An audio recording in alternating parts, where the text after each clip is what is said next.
جہاں پھولوں کی نمائش ہوتی ہے وہاں پہ گلدانوں کو آواز دی جاتی ہے، جہاں پہ خوشبوؤں کی نمائش ہوتی ہے وہاں پہ عطر دانوں کو آواز دی جاتی ہے، اور جہاں پر پتھروں کی نمائش ہوتی ہے وہاں سنگ مرمر کو آواز دی جاتی ہے۔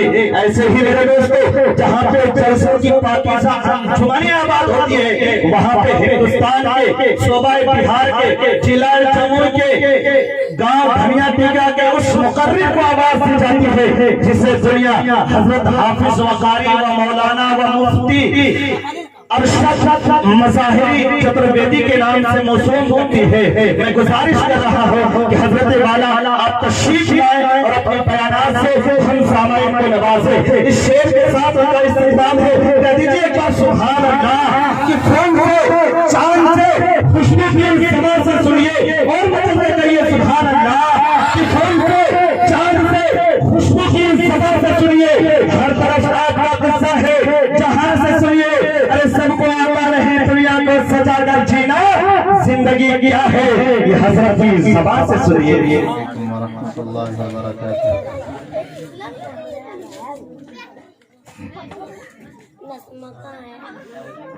الحمد لله ولي الحميد الذي يهدي من يشاء ويضل من يريد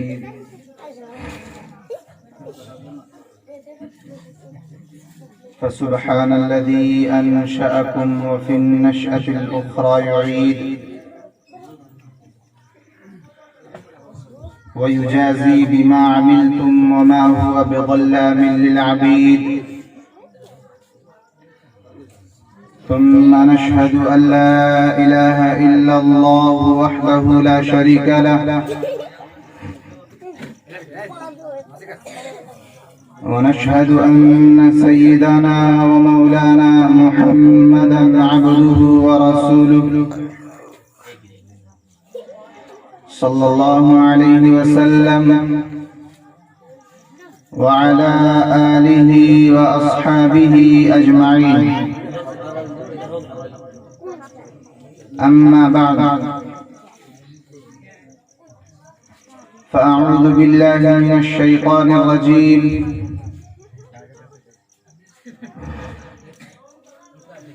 بسم الله الرحمن الرحيم. يا أيها الذين آمنوا عليكم أنفسكم لا يضركم من ضل إذا اهتديتم. وقال الله تبارك وتعالى في موضع آخر وعباد الرحمن الذين يمشون على الأرض هونا وإذا خاطبهم الجاهلون قالوا سلاما والذين يبيتون لربهم سجدا وقياما والذين يقولون ربنا اصرف عنا عذاب جهنم إن عذابها كان غراما إنها ساءت مستقرا ومقاما والذين إذا أنفقوا لم يسرفوا ولم يقتروا وكان بين ذلك قواما.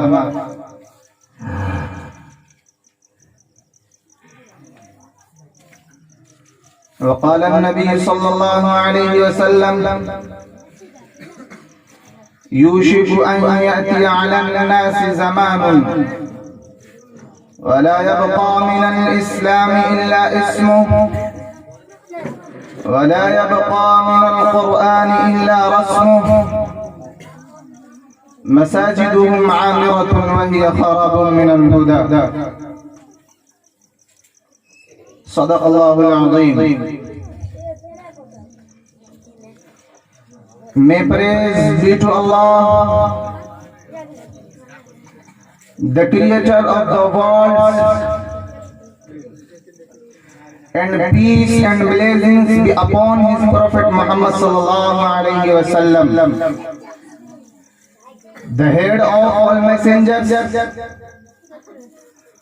upon his family and all his companions. Dear audience, I have been given the honor to speak some words about introduction of Islam before you. May Allah give us tawfiq to follow the teachings of Islam in all aspects of life. Allah says in the Holy Quran, Inna ad-deena 'inda Allahi al-Islam.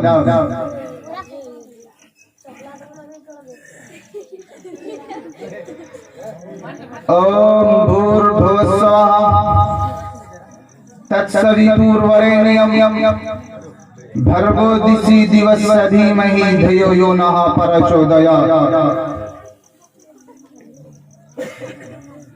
Ya Shastra Vidhi Mutsrijya Vartate Kamakarataha Nasa Siddhi Mavapanoti Nasukham Naparam Gatim Avidyam Vigdi Mapannam Manainate Mama Buddhaya Param Bhavam Jananto Mama Viyamanuttamam Avidyam Vigdi Mapannam Manainate Mama Buddhaya Param Bhavam Jananto Mama Viyamanuttamam Anasvanta Satpatir Mamahe Me Gava Chaitistro Ashro Magona Tiri Virishna Agna Dasavi Sahastare Rahe Shvana Raha Isha'e Mamahe Shatan Nishyanu Dasatarja Tiri Nishtane Varatam Sahastara Dashagavna Maha Idam Jana Upshurutu Nara Shamsasta Vishyate Shrishtam Sahastaranavitam Chatoram Aroshame Shuddhamahe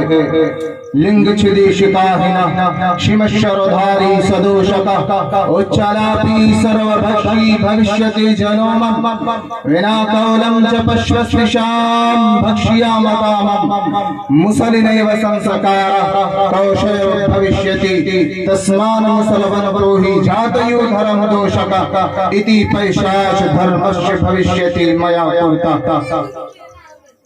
Yada yada hi dharmasya galanir bhavati bharata abhiyadhanam adharmasya tadatmanam sirjamiham pariparanaya sadhunam avinashaya cha dushkartam dharma sansathapan arthaya sambhavani yuge yuge tameva sharanam gaccha sarva bhavena bharata tatprasadat param shantim asmanam parapsasi shashvatam ya shastra vidhi mutsrijya vartate kamakarata Nasa siddhi mavapanoti nasukham naparam yatim Om Purnamada Purnamidam Purnat Purnamudachyate Purnasya Purnamadaya Purnamivavashishyate Om Shanti Shanti Shanti Asmallah ille mitra varuna divyani dhatta Illalle varuno raja punarduda Haya mitro illaha illalle illaha varuno